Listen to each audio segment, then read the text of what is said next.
Mário, meu filho não para quieto.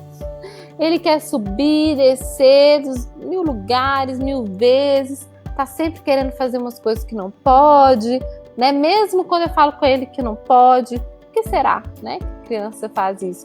Às vezes a gente até acha que a criança nem presta atenção em nada, né? Mas na verdade ela tá prestando atenção em tudo que acontece, né, o tempo inteiro.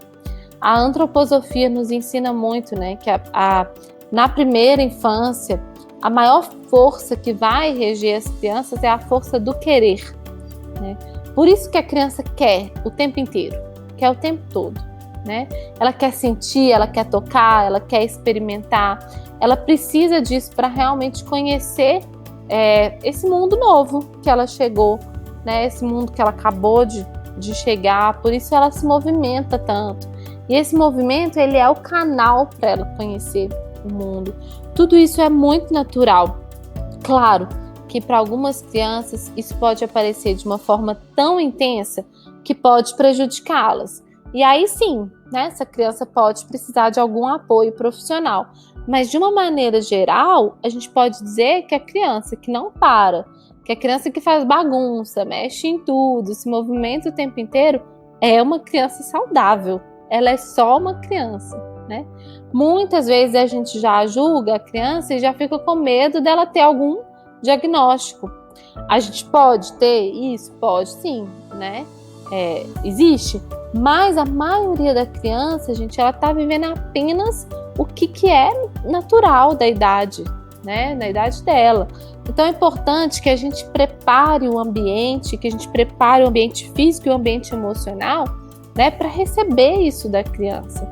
Tanto Montessori quanto o M. Pickler vão falar da importância da gente preparar o ambiente para a criança se movimentar com liberdade, né? Se a criança ela está no ambiente onde o tempo todo ela não pode se movimentar com liberdade, né, isso vai travar o desenvolvimento dela. Não pode subir, não pode fazer isso, não pode encostar ali, não pode passar por aqui, né? Não pode isso, não pode aquilo, não pode um monte de coisa. Com isso ela vai se sentindo impedida mesmo, sabe? De conhecer, de experimentar, de ser aquela pequena cientista que eu falei. Essa experiência, ela não se dá apenas, né, só pelo rolar, pelo correr, pelo engatinhar.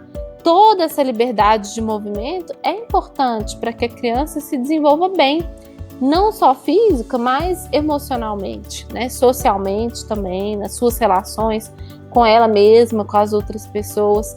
É claro que a gente vai ficar atento, questões de segurança, higiene, né? Tudo isso é importante, mas é muito importante que a criança viva essa experiência de se movimentar, né? Cada coisa que a criança olha, cada coisa que a criança escuta, cada coisa que ela faz, que ela observa, faz com que ela aprenda sobre esse mundo que ela chegou, né? Então a gente precisa saber diferenciar o que é um extremo, né? Um caso de algum diagnóstico, que a criança precisa de ajuda profissional, sim, daquilo que é natural da infância, senão a gente tira o que é natural da infância também, né? Então as pessoas, às vezes, elas têm expectativa, por exemplo, de que uma criança de 2 anos fique quieta, sentada por muito tempo.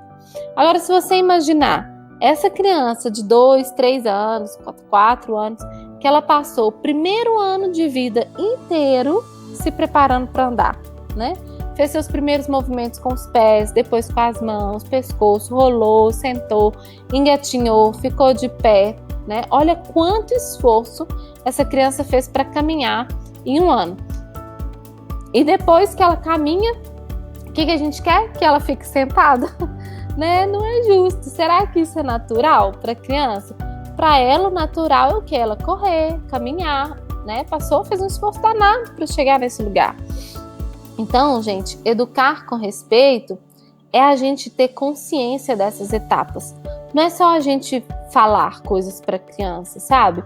Não é só a gente ter técnicas de comunicação com a criança. É a gente reconhecer as forças que a criança tem, né? Reconhecer as necessidades de autonomia, de liberdade que a criança tem. Depois, mais para frente, essa criança ela vai aprender a ficar mais tempo sentada, com mais foco, Mas nos primeiros anos de vida, especialmente até os 4 anos, é muito natural que a criança seja uma criança que não para quieta, que faz bagunça, que é agitada mesmo.